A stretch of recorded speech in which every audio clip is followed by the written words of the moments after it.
Thank you very much for being here. And Madam President, Mr. Secretary General, First Lady of the United States, distinguished delegates, ambassadors, and world leaders. And I don't mind making this speech without a teleprompter, because the teleprompter is not working. I feel very happy to be up here with you nevertheless, and that way you speak more from the heart. I can only say that whoever's operating this teleprompter is in big trouble. 6 years have passed since I last stood in this grand hall and addressed a world that was prosperous and at peace in my first term. Since that day, the guns of war have shattered the peace I forged on 2 continents. And here in the United States, 4 years of weakness, lawlessness, and radicalism delivered our nation into a repeated set of disasters. America is blessed with the strongest economy, the strongest borders, the strongest military on the face of the earth. This is indeed the golden age of America. On the world stage, America is respected again like it has never been respected before. You think about 2 years ago, 3 years ago, 4 years ago, or 1 year ago, we were a laughingstock all over the world. At the NATO summit in June, virtually all NATO members formally committed to increase defense spending at my request from 2% to 5% of GDP, making our alliance far stronger and more powerful than it was ever before. In a period of just 7 months, I have ended 7 unendable wars. They said they were unendable. In all cases, they were raging with countless thousands of people being killed. This includes Cambodia and Thailand, Kosovo and Serbia, the Congo and Rwanda, Pakistan and India, Israel and Iran, Egypt and Ethiopia, and Armenia and Azerbaijan. And I did it in just 7 months. I didn't think of it at the time because I was too busy working to save millions of lives. But later I realized that the United Nations wasn't there for us. They weren't there. What is the purpose of the United Nations? The UN has such tremendous potential. For the most part, at least for now, all they seem to do is write a really strongly worded letter and then never follow that letter up. It's empty words, and empty words don't solve war. The only thing that solves war and wars is action. Now, after ending all of these wars and also earlier negotiating the Abraham Accords, which is a very big thing for which our country received no credit, never receives credit. Everyone says that I should get the Nobel Peace Prize for each one of these achievements. But for me, the real prize will be the sons and daughters who live to grow up with their mothers and fathers, because millions of people are no longer being killed in endless and unglorious wars. What I care about is not winning prizes, it's saving lives. We saved millions and millions of lives with the 7 wars. The immigration and their suicidal energy ideas will be the death of Western Europe if something is not done immediately. This cannot be sustained. What makes the world so beautiful is that each country is unique. But to stay this way, every sovereign nation must have the right to control their own borders. You have the right to control your borders, as we do now, and to limit the sheer numbers of migrants entering their countries and paid for by the people of that nation that were there and that built that particular nation at the time. They put their blood, sweat, tears, money into that country, and now they're being ruined. Proud nations must be allowed to protect their communities and prevent their societies from being overwhelmed by people they have never seen before, with different customs, religions, with different everything. Where migrants have violated laws, lodged false asylum claims, or claimed refugee status for illegitimate reasons, they should, in many cases, be immediately sent home. There is no more serious danger to our planet today than the most powerful and destructive weapons ever devised by man of which the United States, as you know, has many. Just as I did in my first term, I've made containing these threats a top priority, starting with the nation of Iran. My position is very simple. The world's #1 sponsor of terror can never be allowed to possess the most dangerous weapon. That's why, shortly after taking office, I sent the so-called Supreme Leader a letter making a generous offer. I extended a pledge of full cooperation in exchange for a suspension of Iran's nuclear program. The regime's answer was to continue their constant threats to their neighbors and U.S. interests throughout the region, and some great countries that are right nearby. Today, many of Iran's former military commanders, in fact, I can say almost all of them, are no longer with us. They're dead. And 3 months ago, in Operation Midnight Hammer, 7 American B-2 bombers dropped the 14 30,000-pound each bombs on Iran's key nuclear facilities, totally obliterating everything. No other country on earth could have done what we did. No other country has the equipment to do what we did. We have the greatest weapons on earth. We hate to use them. But we did something that for 22 years people wanted to do.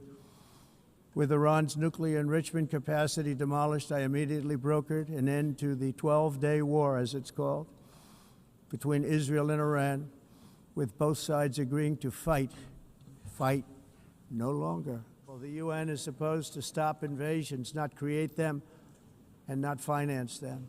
In the United States, we reject the idea that mass numbers of people from foreign lands can be permitted to travel halfway around the world, trample our borders, violate our sovereignty, cause unmitigated crime, and deplete our social safety net.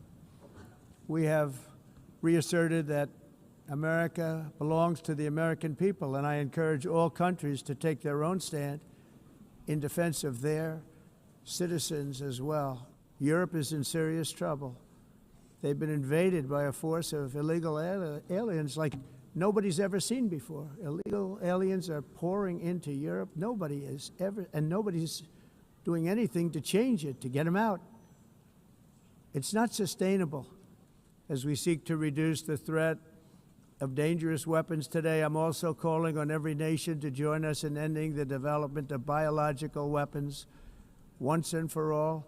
And biological is terrible, and nuclear is even beyond, and we include nuclear in that. We want to have a cessation of the development of nuclear weapons. We know, and I get to view it all the time. Sir, would you like to see? And I look at weapons that are so powerful that we just can't ever use them. If we ever use them, the world literally might come to an end. There would be no United Nations to be talking about. There would be no nothing.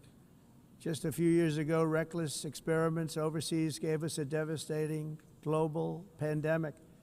Yet despite that worldwide catastrophe, many countries are continuing extremely risky research into bioweapons and man-made pathogens. This is unbelievably dangerous. To prevent potential disasters, I'm announcing today that my administration will lead an international effort to enforce Biological Weapons Convention, which is going to be meeting with the top leaders of the world by pioneering an AI verification system that everyone can trust. Hopefully the UN can play a constructive role, and it will also be one of the early projects under AI. Let's see how good it is, because a lot of people are saying it could be one of the great things ever, but it also can be dangerous, but it can be put to tremendous use and tremendous good, and this would be an example of that. Not only is the UN not solving the problems it should, too often, it's actually creating new problems for us to solve. The best example is the #1 political issue of our time, the crisis of uncontrolled migration. It's uncontrolled. Your countries are being ruined. Joe Biden's policies empowered murderous gangs, human smugglers, child traffickers, drug cartels, and prisoners from all over the world. The previous administration also lost nearly 300,000 children. Think of that. They lost more than 300,000 children, little children, who were trafficked into the United States, many of whom have been raped, exploited, and abused, and sold. Sold. Nobody talks about that. With many others, young children who are missing or dead. And we found a lot of these children, and we're sending them back, and we've been sending them back to their parents. They said, nobody knows who they are. They said, where do you come from? And they'll give us a country, and we'll find out, and we'll figure it out, and we'll bring them back to their homes. And the mother and father rush to the door, and their tears in their eyes. They can't believe that they're seeing their son or daughter, their little son or daughter again. We've done almost 30,000 of them so far. Any system that results in the mass trafficking of children is inherently evil. Yet that is exactly what the globalist migration agenda has done, and it's what it's all about. As president, I will always defend our national sovereignty and the rights of American citizens. So I'm very sorry to say this, that Brazil is doing poorly and will continue to do poorly. They can only do well when they're working with us. Without us, they will fail, just as others have failed. When your prisons are filled with so-called asylum seekers who repaid kindness, and that's what they did. They repaid kindness with crime. It's time to end the failed experiment of open borders. You have to end it now. I can tell you. I'm really good at this stuff. Your countries are going to hell. In America, we've taken bold action to swiftly shut down uncontrolled migration. This was a humanitarian act for all involved, because on the trips up, thousands of people a week were dying. Women were being raped. Nobody's ever seen anything like it. Raped, horribly beaten, raped. On the trip up, the journey up, it was a long walk. It was a long, arduous journey, indeed. And it was also a historic victory against human trafficking throughout the region. What we did was a victory, and we saved so many lives of people that wouldn't make the journey. That journey was loaded up with death, dead bodies all along the roads of jungles, areas so hot you couldn't breathe. They were dying of suffocation, areas so hot that you couldn't breathe. Dead bodies all over. By them not coming, we're saving tremendous numbers of lives. And I give a lot of credit to Germany. Germany was being led down a very sick path, both on immigration, by the way, and on energy. They were going green, and they were going bankrupt. And the new leadership came in, and they went back to where they were, with fossil fuel and with nuclear, which is good. It's now safe, and you can do it properly. But they went back to where they were, and they opened up a lot of different plants, energy-producing plants, and they're doing well. I give Germany a lot of credit for that. They've said this is a disaster, what's happening. They were going all green. All green is all bankrupt. That's what it represents. And it's not politically correct. I'll be very badly criticized for saying it, but I'm here to tell the truth. I don't care. It doesn't matter to me. I'm in New York City. I'm feeling a lot safer. And by the way, speaking of crime, Washington, D.C. Washington, D.C. was the crime capital of America. Now it's after 12 days, it's a totally safe city. Everyone's going out to dinner. They're going out to restaurants. Your wife can walk down the middle of the street with or without you. Nothing's going to happen. My people have done a fantastic job. And yes, I called in the National Guard, and the National Guard took care of business, and they weren't politically correct, but they took care of business. We got 1,700 career criminals out, brought them back to where they came from, the countries where they came from, or put them in jails. But you know, we have a border, strong, and we have a shape, and that shape doesn't just go straight up. That shape is amorphous when it comes to the atmosphere. And if we had the most clean air, and I think we do, we have very clean air. We have the cleanest air we've had in many, many years. But the problem is that other countries, like China, which has air that's a little bit rough, it blows. And no matter what you're doing down here, the air up here tends to get very dirty because it comes in from other countries where their air isn't so clean.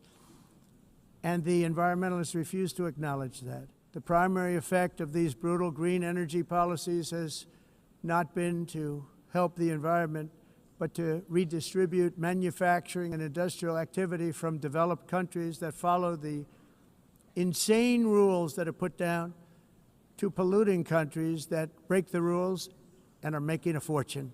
European electricity bills are now 4 to 5 times more expensive than those in China, and 2 to 3 times higher than the United States. And our bills are coming way down. You probably see that. Next year, the United States will celebrate the 250th anniversary of our glorious independence, a testament to enduring power and American freedom and spirit. I hope that countless people from all over the globe will take part of will be great celebrations of liberty and human achievement, and that together we all can rejoice in the miracles of history that began in July 4th, 1776, when we founded the light to all nations. And it's something really that an amazing thing came out of that date. It's called the United States of America. In honor of this momentous anniversary, I hope that all countries who find inspiration in our example will join us in renewing our commitment, values, and those values really that we hold so dear. Together, let us defend free speech and free expression. Let us protect religious liberty, including for the most persecuted religion on the planet today. It's called Christianity. And let us safeguard our sovereignty and cherish qualities that have made each of our nations so special, incredible, and extraordinary. We stand on the shoulders of the leaders and legends, generals and giants, heroes and titans who won and built our beloved nations. Our ancestors climbed mountains, conquered oceans, crossed deserts, and trekked over wide open plains. They charged into thunderous battles, plunged into grave dangers, and they were soldiers and farmers and workers and warriors and explorers and patriots. They built towns into cities, tribes into kingdoms, ideas into industries, and small islands into mighty empires. Each of us inherits the deeds and the myths, the triumphs, the legacies of our own heroes and founders who so bravely showed us the way. Our ancestors gave everything for homelands that they defended with pride, with sweat, with blood, with life, and with death. Now the righteous task of protecting the nations that they built belongs to each and every one of us. So together let us uphold our sacred duty to our people and to our citizens. Let us protect their borders, ensure their safety, preserve their cultures, treasure, and traditions, and fight, fight, fight for their precious dreams and their cherished freedoms. Let us all work together to build a bright, beautiful planet, a planet that we all share, a planet of peace and a world that is richer, better, and more beautiful than ever before. That can happen. It will happen. It will happen, and I hope it can happen and start right now, right at this moment. We'll turn it around. We're going to make our countries better, safer, more beautiful. We're going to take care of our people. Thank you very much. It's been an honor. God bless the nations of the world. Thank you very much. What happened with Chuck Schumer? Are you going to push Zelensky for peace, President Trump?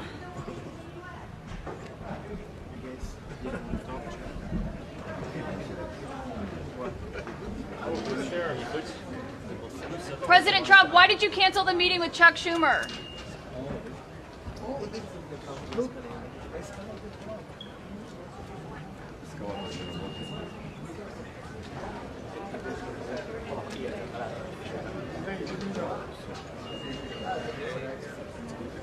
You got everything?